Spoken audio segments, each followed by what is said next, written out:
সব আমাদের টাকা। কুষ্টিয়া জেলার টয়লেট থেকেও টাকা নিত। পৌরসভার যে টয়লেট আছে না, ওখানে যারা টয়লেট করতে যাবে 5 টাকা দিয়ে, 2 টাকা দিয়ে, বসাবে 2 টাকা, পায়খানায় 5 টাকা, ওখান থেকেও টাকার ভাগ নিত। এই টাকা দিয়ে গড়েছিল বিশাল সাম্রাজ্য। আগে ছেলে মেয়ে আর বউকে পাঠিয়ে দিয়েছে, পরে এই যে পালিয়েছে। আমি মালয়েশিয়া গিয়েছিলাম কয়েকদিন আগে, দেখি এখানে সাহেব পাড়া আছে। ওই শয়তানরা তো আর সাহেব পাড়ায় থাকে না, থাকে সব হোটেলে। যেই হোটেলে উঠে নিচে নেমে দেখি 2 শয়তান বসে চা খায়। কিন্তু এখানে হুজুর আমরা আগে পালিয়েছি, দিনকাল ভালো না বুঝতে পারছিলাম, এখানে আগেই পালিয়েছি। কেন সাহেব পাড়ায় থাকবেন না? না, ওখানে থেকে মায়ের খাবো।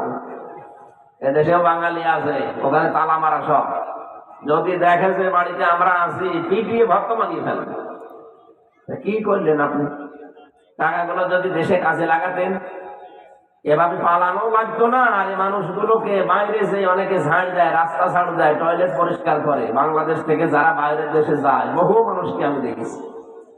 এরকম কাজ বাইরে যে করা লাগতো না, নিজের দেশে অন্তত সম্মানজনক একটা কর্মজীবন তৈরি হতো। তারপরও শয়তানরা যখন সব নিয়ে গেছে, এখনো যা আছে, আমাদের 18 কোটি মানুষের 36 কোটি হাত আছে। এই হাতগুলোকে আজ আমরা কর্মের হাত বানাবো, তাহলে এই জনসংখ্যা জনসম্পদে পরিণত হবে ইনশাআল্লাহ। বানি আদম, মানুষকে আল্লাহ বলেন আমি সম্মান দিয়েছি। সুতরাং মানুষের সম্মান নিয়ে সিনেমিনি খেলা যাবে? আরো জোরে বলেন। এদের সম্মান দেওয়া লাগবে। সম্মানিত মানুষদেরকে যারা সম্মান দিতে চান না, আল্লাহ উল্টা করে তাদেরকে ওই বিপদে ফেলে। এই যে কুমিল্লা জেলা না, এটা এর পাশের জেলা চাঁদপুর, ওখানে আল্লাহ এক মহিলা ওলি ছিল, বলতো ফিটনেস বিহীন বিএনপি, লাইসেন্স বিহীন জামাত। কি দীপমণি? আমি এই যে মামলার হাজিরা দিতে যাই, তো ওই আল্লাহ নবীর সাথে দেখা হয়। ও যা যা বলেছে ওই কথা আল্লাহ ওর উপরে এখন উল্টো করে ফেলেছে। ওর এখন ফিটনেস নেই, লাইসেন্স নেই। চেহারার যা অবস্থা, ফিটনেস আছে শুকিয়ে গেছে, আর লাইসেন্স তো নেই। জালেমদেরকে আল্লাহ এত করেন পরিণতি দেবে ভাবতাম, কোরআনে পড়তাম, কিন্তু মনে হয়তো আরো দেরি হবে, এত তাড়াতাড়ি আল্লাহ দিয়ে দেবে আমি জানতাম না। যা যা বলেছে ওরা, আল্লাহ মনে হচ্ছে ওইটা উল্টিয়ে ওদের উপরে কাজে লাগাচ্ছে। বলেন তো এখন বাস্তবে আপনি অন্যদিকে নেবেন না। এই দীপমণি, শেখ হাসিনা, আরেকজন তো আল্লাহর ওলি মরেই গেল, মতিয়া চৌধুরী, ওটা নাই, গেছে গেছে, আল্লাহ যা করে করুন। এই যে 2 জন এখনো বেঁচে আছে, এদেরকে কেউ কাজের মহিলা হিসাবেও বাড়িতে এখন নেবে? বলে যে ভাই এটা একটু নেন, কাজ করে খাবে, তাও নেবে না। কারণ চেহারার ফিটনেস নেই, লাইসেন্স নেই। এই মানুষগুলো, কত মানুষ কত জীবন নষ্ট করার পেছনে কারণেরা আপনি জানেন? শিক্ষা ব্যবস্থায় বসেছিল এই মহিলা, শিক্ষাটাকে ধ্বংস করে দিয়েছে। এরপরে যে শয়তান হাতে নিয়েছিল, এটা আবার আরেক শয়তান, ইসকনের সদস্য মহিবুল হাসান। এই কথা বলছে না কেন? নওফেল নাকি জানো না, চট্টগ্রামে, আপনাদের এই বিভাগে বাড়ি। জীবনটা শেষ করে দিয়েছে আমাদের বাচ্চাদের। ক্লাস 8-এর বই পড়াছি তো। একটা বাবা যদি শিক্ষক হয়, তার মেয়েকে যদি পড়ায় ক্লাস 8-এ, জীবনও পড়াতে পারবে না, এমন এমন কিছু ওরা দিয়েছিল। নাউযুবিল্লাহি মিন যালিক। আল্লাহ আমাদের হাতে ধরে বাঁচিয়েছে। সুতরাং আমরা মানুষের সম্মান দেব, আমাদেরকে নাই আল্লাহ ওই করুণ পরিণতি আবার দেবে। ফাতিলকা বুয়ুতুহুম খাবিয়াতাম বিমা যালামু, সূরা নমলের 52 নম্বর আয়াতে আছে। আল্লাহ বলেন এই সেই ঘরগুলো, এই সেই ঘরগুলো, খাবিয়াতাম বিমা যালামু, জালেমদের জুলুমের কারণে এগুলো আমি জনশূন্য করে দিয়েছি, পরিত্যক্ত বানিয়ে দিয়েছি। এ পর্যন্ত আল্লাহ বলে শেষ করে দেয়নি, পরেরটা আবার আমাদের জন্য। আপনারা আছেন তো? আয়াতটা যে কত বাস্তব। কুষ্টিয়ার হানিফের বাড়ি, কিনুর বাড়ির দিকে তাকান, ওদের বাড়ি ঘর গুলো শুধু মানুষ ভেঙেই দেয়নি, পুরাটা এখন জাতীয় টয়লেট হয়ে গেছে। মানুষজন দেখি 4-5 জন করে যায়, কেউ এদিকে কেউ এদিকে কেউ এদিকে কেউ এদিকে, মনে হচ্ছে যে জামাত বদ্ধ টয়লেট চলছে। এমনি আল্লাহ এগুলো করেনি। এই বাড়িগুলোতে বসে বসে ওরা দুর্বিসন্ধি করতো, কাকে সকাল বেলা বিপদে ফেলবো। কি বেশি বললাম আমি? ওখানে বসে বসে জুলুমের দুর্বিসন্ধি হতো, যে কাকে বিপদে ফেলবো সকালে বিনা কারণে। এরকম একটা মানুষকে ধরিয়ে দিত। কিছু জানে না লোকটা, ঘরে ঘুমিয়ে আছে, ঘুম থেকে উঠে দেখছে থানার হাজতে। কি গো এখানে কি? বলছে তুই গাছ কেটেছিস। কখন? স্বপ্নে। এটা কুমিল্লা ছিল না?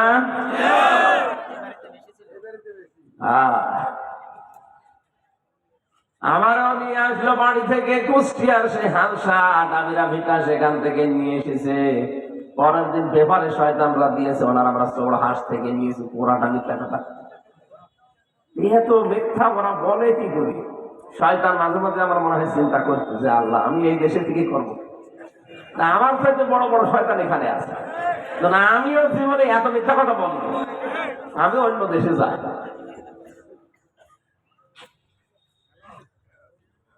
পোড়াটা উল্টিয়ে এখন দেখেন আল্লাহ ওদের ঘাড়ের উপরে ফেলিছে।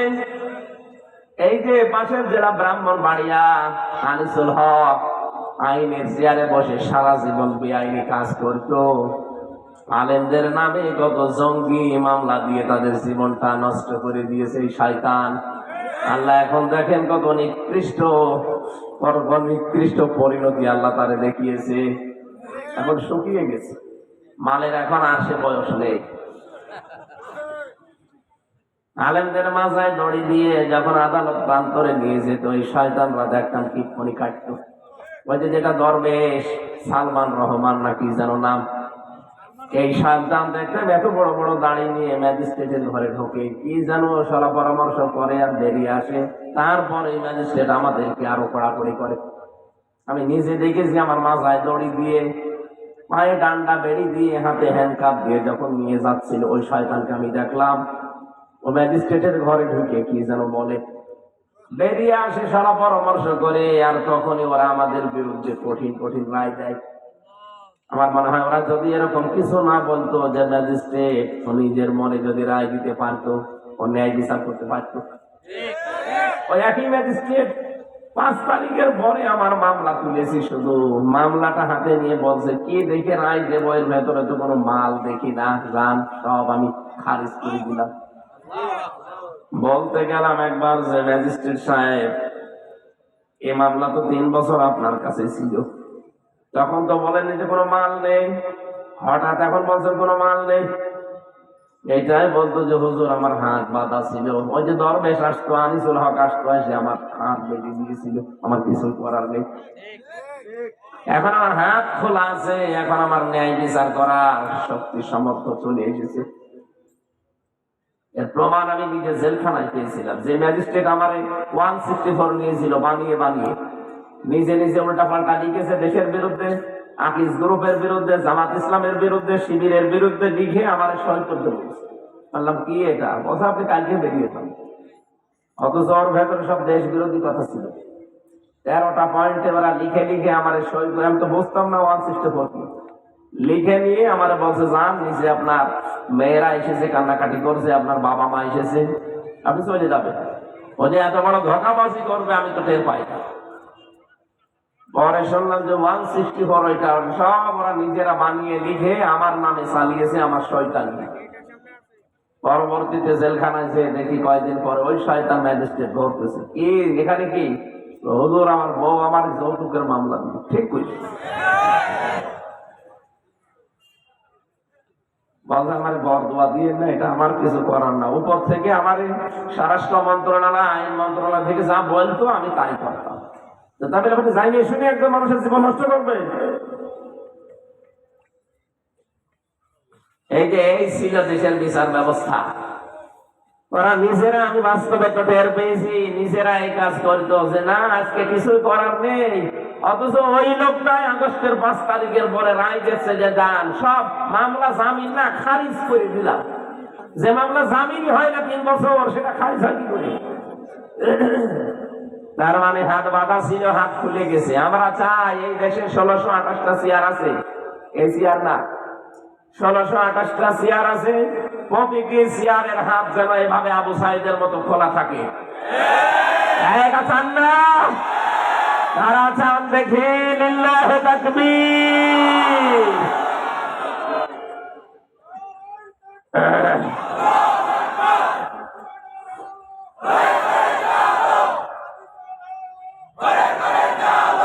আলহামদুলিল্লাহ ভাই। আমার ভাইরা, আল্লাহ এখানে যেন হাতের আঙ্গুল দিয়ে এভাবে দেখাচ্ছে, এখানে কত আলেম বসে আছে দেখেন। ফাতিরিকা বয়ুত বাইতুন জানি বয়ুত, বহু বছর হোম মানে তাদের। আল্লাহ বলেন এই সেই ঘরগুলো খাওয়াবিয়াতান আমি জনশূন্য করে দিয়েছি বিমা জলাম, এদের জুলুমের কারণে। আমি হানিফের বাড়ি ইনুর বাড়ির কথা বললাম এই কারণে, কারণ এই দুইটা আমি দেখেছি। বাকি সারা দেশের 630টা থানা কম বেশি জালেমদের বাড়ি ঘর আমি দেখতে যাই, একটু যে দেখি চলে পায়খানার প্যান পর্যন্ত খুলি নিয়ে চলে গেছি। আপনাদের এই জেলার এই যে লালমাই, লাকসাম, এখানে 2 জন পরপর মন্ত্রী ছিল, ওদের বাড়ি ঘর যে দেখেন, বাড়ি ঘর গুলো এখন জনশূন্য পরিত্যক্ত হয়ে গেছে। কত রাগ ছিল মানুষের বলেন তো? বাড়ি ঘরে ইট পর্যন্ত মানুষ যদি খুলে নিয়ে চলে যায়। আল্লাহ বলেন এটা করেছিলাম এই কারণে, কারণ যে জায়গায় জুলুম হয়, অত্যাচার হয়, ওই জায়গাটা অভিশপ্ত হয়ে যায়। কিন্তু দুঃখজনক হলেও সত্য, এই আজকে দেখলাম আয়না ঘরের দৃশ্যগুলো অনেকে এখন রং করে মুছে দিয়েছেন। ওখানে অনেক কয়েদি যারা আজ 14 বছর 12 বছর 10 বছর গুম হয়েছিল আয়না ঘরে, তারা কত কিছু লিখে রেখেছিল, ওই কথাগুলো দেখলাম মুছে দিয়েছে। আজকে পেপারে ছবি বেরিয়েছে।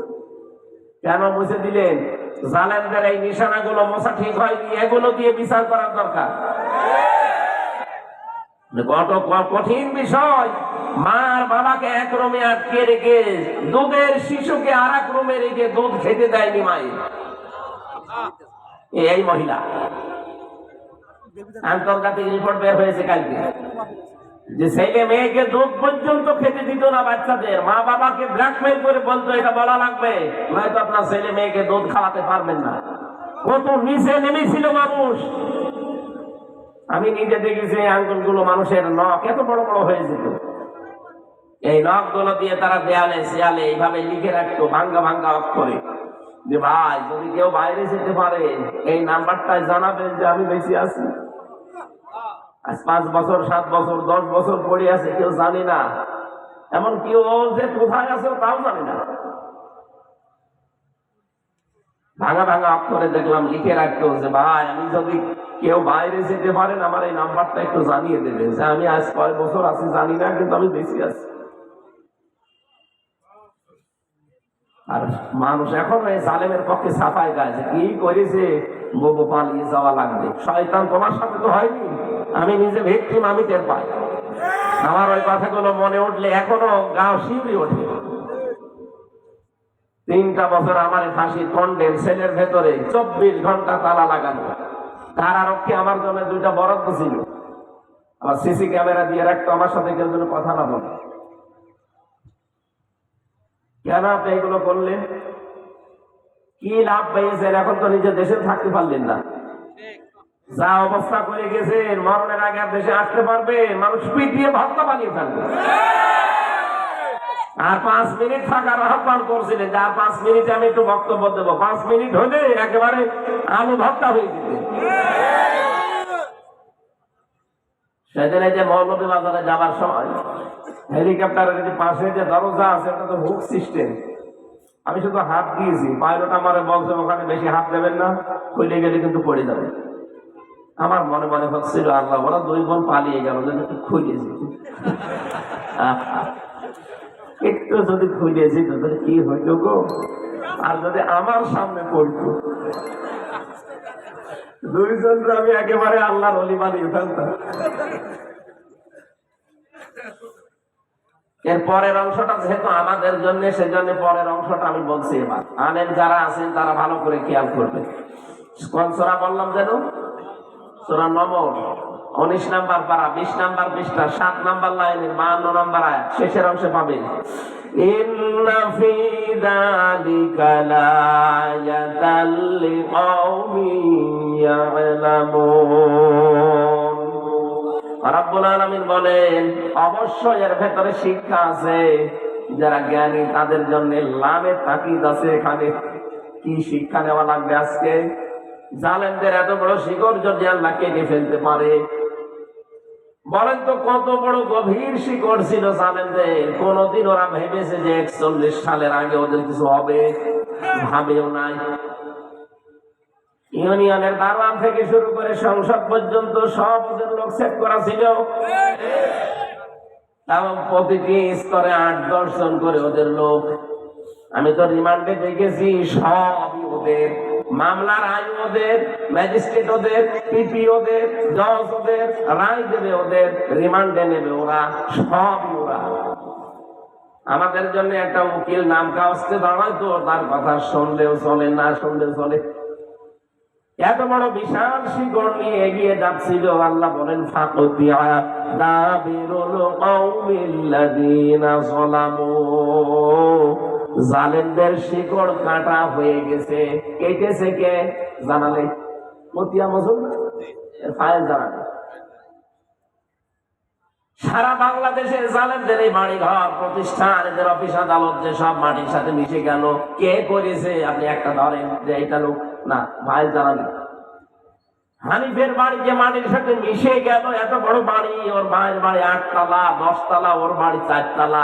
কে করেছে আজ পর্যন্ত কোনো খবর নেই, কারণ ফাইল জানা নেই। আল্লাহ বলেন ফাইল জানা নেই, কারণ পরবর্তীতে জালেমরা যে অ্যাকশন নেবে কি করে? কাউকে তো পাবে না। এই জন্য ফাইল আমি ঠিক রাখি নাই, কে ভেঙেছে কেউ জানে না। আমি যদি এত বড় শিকড় সব উল্টিয়ে ফেলতে পারি, নাম না জানা অবস্থায়, আগামীতে যারা চেয়ারে বসবেন তারা যদি জালেম হয়, তাদের বাড়ি ঘর 5 বছর পরে শ্মশান হয়ে যাবে। এখানে হিসাব নিকাশ করে পথ আগাবে। অনেকে তো পাগল হয়ে গেছে, এর পাচ্ছেন কিছু বাস্তবতা। তারেক জিয়া ওখান থেকে পাগল হয়ে গেল যে কি শুরু করেছে এরা, মনে হচ্ছে ক্ষমতায় আমরা চলে এসেছি। অত সহজ না। এদেশে ইসলামপন্থী সব এখন এক হয়ে যাচ্ছে। আমেরিকার একটা আন্তর্জাতিক রিপোর্ট পেয়েছেন আপনি, গোয়েন্দা সংস্থা। ওরা তো খ্রিস্টান, ওরা আন্দাজে রিপোর্ট বানায়নি। ওরা কি আমার মামাতো ভাই? ওরা রিপোর্ট দিচ্ছে কি, এই দেশে তৃতীয় এক শক্তি ইসলামপন্থী যারা, তাদের জাগরণ হচ্ছে, এরা সামনে রাষ্ট্র ক্ষমতায় বসতে যাচ্ছে। এমনি বলে নাই। আগস্টের 5 তারিখের আগে এই দেশে মাত্র 100 জনের 15 জন মানুষ চাইতো যে দেশে ইসলাম কায়েম হোক। এখন মানুষ 100 জনের 58 জন চাচ্ছে এই দেশে ইসলাম কায়েম হোক।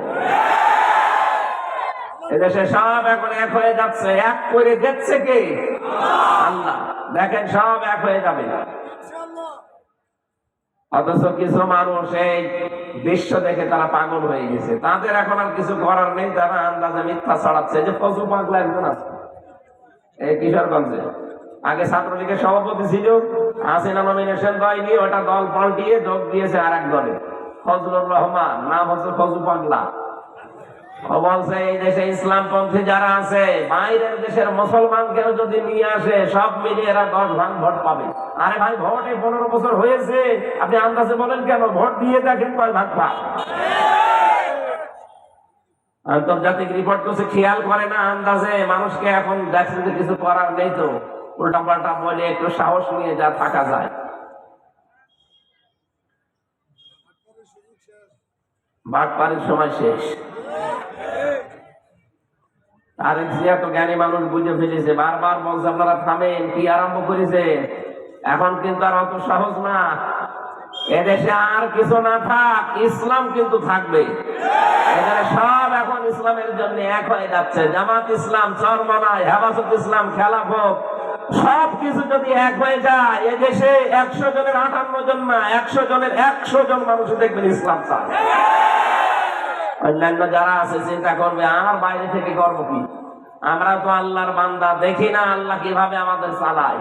54 বছর তো দেখলাম বিভিন্ন জিনিসে চালানো, কিছুই পাইনি।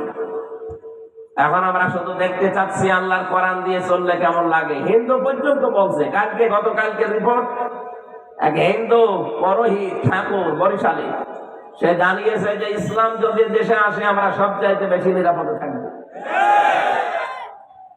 কয়েকদিন আগে গাইবান্ধার এক হিন্দু ঠাকুরের কথা বলেছিল যে ইসলাম যদি দেশে আসে আমরা মায়ের কোলে থাকবো, কারণ পিরোজপুরের রিপোর্ট তারা পেয়েছে আল্লামা সাইদি যতদিন তিনি এমপি ছিলেন ওই দেশের হিন্দুরা মায়ের কোলে যেভাবে থাকে ওইভাবে ছিল।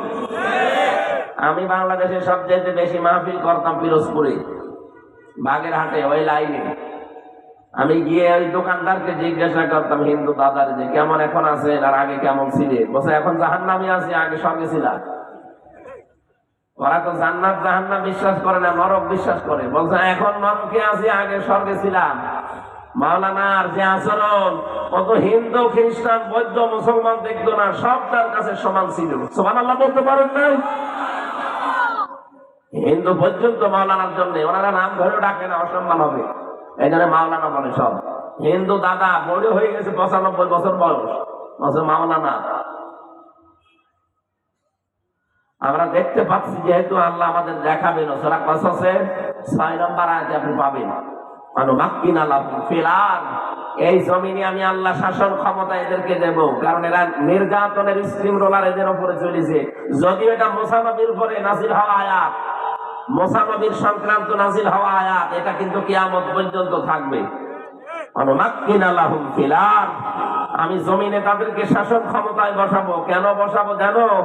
অনুরিয়া ফিরাউনা ও হামানা ও জুনুদাহুমা মিনহুম মা কানু ইয়াহজারুন, আমি ফিরাউন হামান আর তার সৈন্যবাহিনীকে দেখাতে চাই যাদেরকে তারা বেশি ভয় পেত, তাদেরকে আমি জমিনে ক্ষমতা দিয়ে ওদেরকে দেখাবো। 53 বছরে একটা দলকে তারা সবচেয়ে বেশি ভয় পেত, এই জালেমরা। কথা বলেন না কেন? আল্লাহ যেন এখন হাতে করে তাদেরকে জমিনের শাসন ক্ষমতা দিয়ে দেখাতে চাচ্ছে। আর কোরআনের কথা 100% সত্য হবে, আল্লাহ দেখাবে। আমরা ওই দেখার আশায় আছি। কথা বলেন। আল্লাহ যেন চর্ম চোখে 56,000 বর্গ মাইল তার কালাম দিয়ে চলছে, এটা দেখে মরার তৌফিক দেয়। আরো জোরে বলেন আমিন। এই জন্য মানুষকে সম্মান দিয়ে শিখতে হবে, যেহেতু সম্মানিত জাত আমরা, সম্মানিত সৃষ্টি আমরা। দরুদ আর সালাম পাঠ করে কোরআনে কারীম থেকে তেলাওয়াতকৃত আয়াতের উপরে মেসেজ করে কথা বলবো। তাফসীরুল কোরআন মাহফিল লিখে দিয়েছেন আপনারা।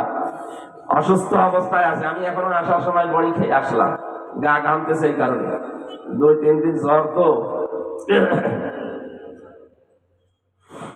সূরা বাকারা থেকে 200 এবং 201 এই দুইটা আয়াত পড়েছি।